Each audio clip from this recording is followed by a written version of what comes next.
All right, welcome back to Inside the 90. Excited today. We're sitting in the Wonder Wagon with Eric Herrera from Kolbe. Yep, absolutely. Thanks for having me, guys. Yeah, Good to see you. absolutely. You too. So we're sitting at the EOS Conference 2026. And how's the conference going for you guys so far?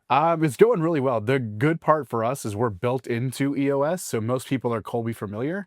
So you can skip that "what do you do" conversation and jump really into, all right, I understand what it is. How do I now use it in my business to get some kind of practical results? And so those are some of my favorite conversations. Yeah. And so give me a little bit, because this is my first time meeting you. Sure. I watch all your YouTube videos and instructional things as I'm preparing with clients. So I'm a little bit curious on how you got involved with Kolbe. And you've been involved for over a decade, right? I have, yes. I've been with Kolbe for about 10 and a half years. And honestly, how I got into the kind of assessment world is dumb luck. So in college, I worked for a beer wholesaler, and I was basically like unloading cases of beer into liquor stores and stuff like that off the back end of a beer truck. Once I graduated, I then went and worked for a beer company as a sales rep, calling on grocery stores, convenience stores, that kind of thing. I then went and worked for a wine and spirits wholesaler and became a sales manager for them.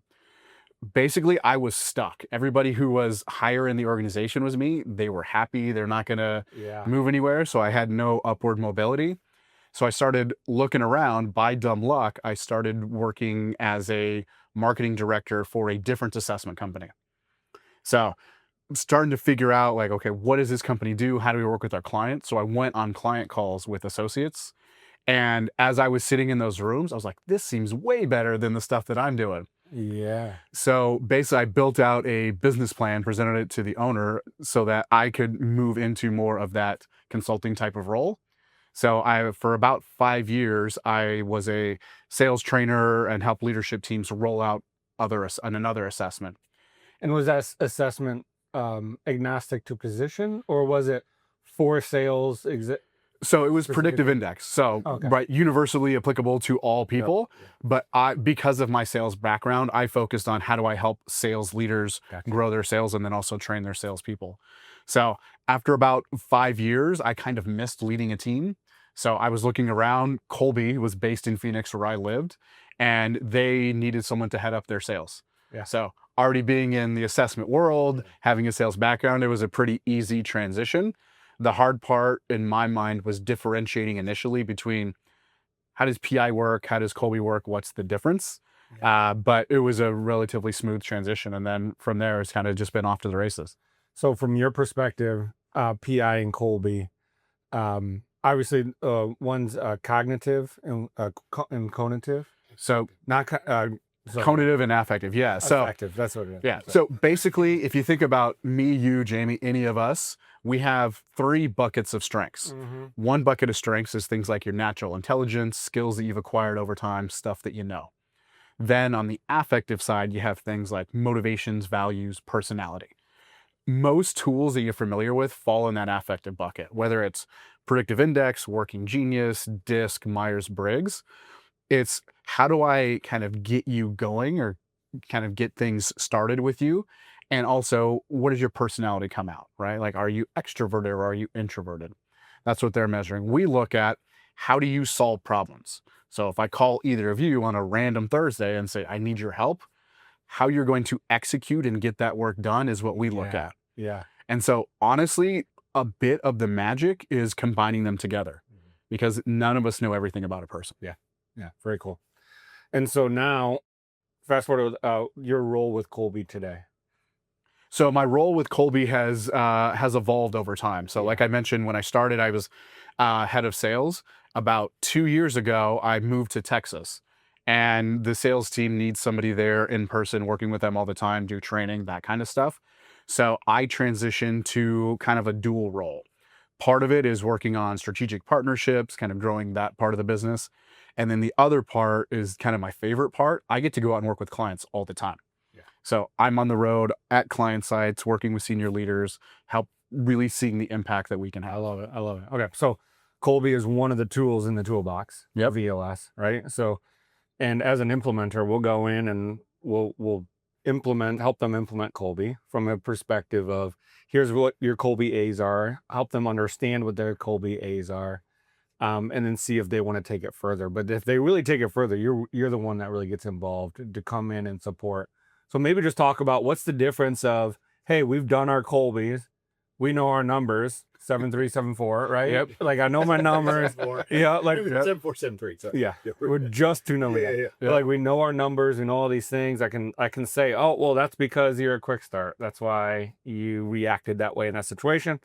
So it's really good for just that team dynamic perspective. But maybe talk a little bit like how have you seen it benefit organizations or individuals that are more than just the surface side of Kolbe? Yeah. So I think the first part is, again, like kind of that awareness. If I just know that you and I are different, when we do things in a different way, it doesn't frustrate me as much, right? It kind of narrows the gap, even if we are, like, again, on opposite ends of the spectrum.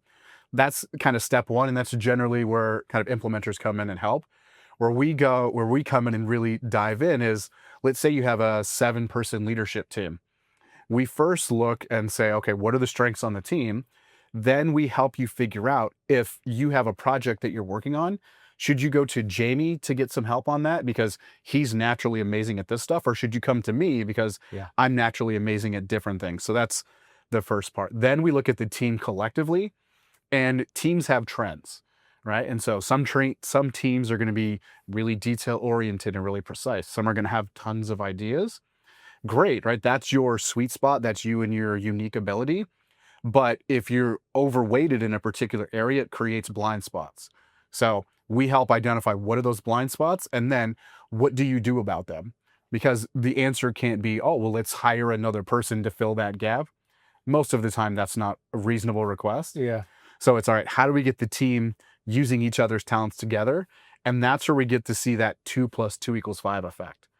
Generally, we start with the senior leadership team because as they start to work together more effectively, that permeates through the rest of the org. Right. And then inevitably, one of the leaders would be like, hey, can you come do this in my division, in my department, something like that. Yeah, absolutely. And so can you give me like an example of, so I was just with the team 2 months ago, and we did Kolbe, and it was very weighted on implementer and fact finder. Okay. And so low and quick start. Yep. So, and it's natural. None of us were surprised by what came out in that room. Was it a manufacturing company? It was not. It's a electrical contractor. Okay. And so none of us were surprised by what was kind of said on that. But tactically, like what would be suggestions of like, how do you take that information? All the leaders are great, right people in the right seats, right? But there is this blind spot as an organization that I have to be careful about. Right? Yeah. Which is, are we going to act fast enough in situations, right? And so like, what tactically things would you say, hey, these are some of the things we can look at? And yeah, so I'll kind of go down the line there. So if you think about fact finder, if we have a bunch of folks who are very precise, dig into the details, do their homework, that's great because they probably have a really high quality work product, right? What they deliver is amazing. Where teams like that sometimes get stuck is there's always one more question. If a new opportunity pops in my lap, we need to do some homework, do some research first before we can jump in on it. So they can get lost in a little bit of analysis paralysis. A way to help with that is the 80% solution, right? When I have 80% of the info I need, pull the trigger, let's go and make that thing happen. On the implementer side, if makes sense, an electrical contractor, right? It's a bunch of folks that work with their hands all the time. Where teams like that can sometimes trip themselves up is they create the best product, the best physical thing that you can hold in your hands, but sometimes that eats into your margin because you use the best metals, the best materials to create your amazing product. So it's trying to balance those things out. I love that 80% thing because we, most teams I work with, I'll do like a team charter. Mm-hmm. So we'll do our one thing commitments, but we'll also have a team charter saying what are the things that we have to be careful of as a team. Yeah. And there's usually like a couple rules in there, and one could be the 80% rule. Yeah. Like as a team, we have to be comfortable with 80%. Yeah. Before we make a decision. And I found with that, you gotta kind of progress it. right? You can't jump into, hey, should we open a new location? 80% go. That's a little too big, right? It's more, you're talking to a high quick start. I'm good. Let's go. Yeah, right. We're a fact finder quick start. So Yeah. we're both, foot on the gas, foot on the brake, foot on the gas, foot on the brake. Yeah, right. Double So sevens. on that, you know, it's something simple. Are we going to, when we do our quarterly, are we going to do it offsite or are we going to do it in our office? Yeah. When you have 80% of the info, pull the trigger, because honestly, it doesn't really matter. Yeah. Right. And then you can slowly move up to more and more important decisions. So one thing that I will get often question-wise about Kolbe or any assessment is this thought of, hey, if I find out that I am a high quick start, now I'm just going to use that in conversation where it's like, oh, well, that's just because I'm a quick start. You should know that. Then I'm just going to go. And it almost gives like I can be a wrecking ball now. Yeah. Because you all know, Chaos. and I'm accepting who I am. Yes. So it's a delicate balance, because you at your best is, yes, leaning into those strengths, those talents that you already have, but you have to be reasonable as well, right? You're not the only person on the team. So Right. you have to give a little bit to the other people as well. I'm a 9 in quick start. I have ideas all You're the a 9. time. Yeah. Well, yeah. So literally while we're sitting in this van, I have ideas bouncing around in my head, Yeah. right? But I'm at least smart enough to know, like, we're not going to execute on all of them. We don't have the resources, we don't have the time, the manpower, all of that stuff. So I partner with other people to help me sort through ideas. Yeah. And you have to be comfortable and open enough for me to say to you, be part of your team. It's like, hey, this is one of those times that we need to slow down Yes. and like just slow down for a little bit. And I think you got to be a reasonable person. Not all of your ideas are genius, right? Some of them are what get you to the next level. Some are honestly terrible, but you just got to get them out first, and then we can kind of sort through. I love it. So what are you excited about in the future? What's Kolbe got on the dockets? What are you spending time on? I think for us, we're going to lean more into the customized in-person amazing experience for those teams, because we found that's where we can really, again, kind of have an impact. Actually, Because I work with clients, I'm on the road all the time. My favorite part of the day is when I get back and someone sends me an email or gives me a call and they're like, I tried that thing that you mentioned and it totally worked. Thank you. Yeah. And so now they're less stressed out, or they're able to delegate something. Like, that's like the power of it. I love it. I love it. Well, where can people get in contact with you? So Kolbe.com is always the best place. So we have resources if you want to learn more about the tool, how it works, teams. And if you haven't taken it, we always have that purple button in the upper right-hand corner, so you can take your assessment, learn more about you and your talents. Perfect. What, really quick, one thing you and I talked about, commonality of our children, which Yep. the high implementers. What's a lot of people aren't aware that there's a youth assessment. So talk about that really quick. Yeah. So just like grown-ups, kids have things that they're amazing at, and these fantastic strengths. So what we found is if you can understand your child's strengths, you can help them navigate the school and the growing up process. You can never use your Kolbe as an excuse, right? I'm a 3 in follow through. So basically, am I going to check everything off of the to-do list? Probably not. That's not my gift, but I still have to get my work done. Yeah.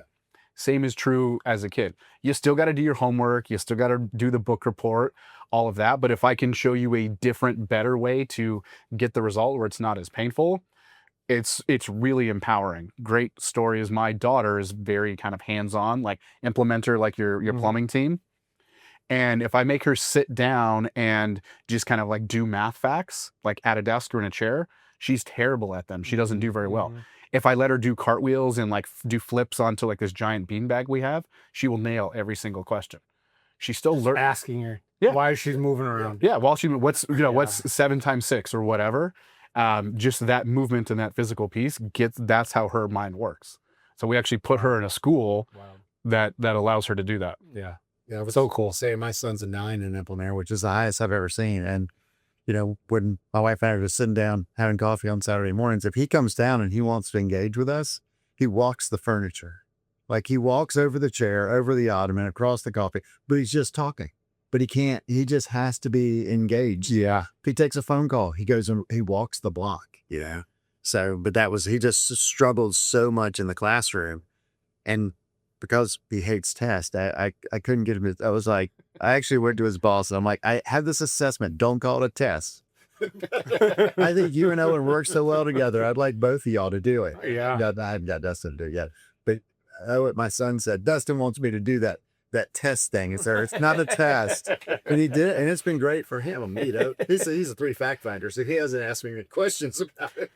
Yeah, and we found, right, parents oftentimes are very different than their kids, and we want to help them. So we're like, hey, this worked for me. Correct. Why don't you do it like that? Yeah. And sometimes we lead them down the wrong path. We kind of stress them out.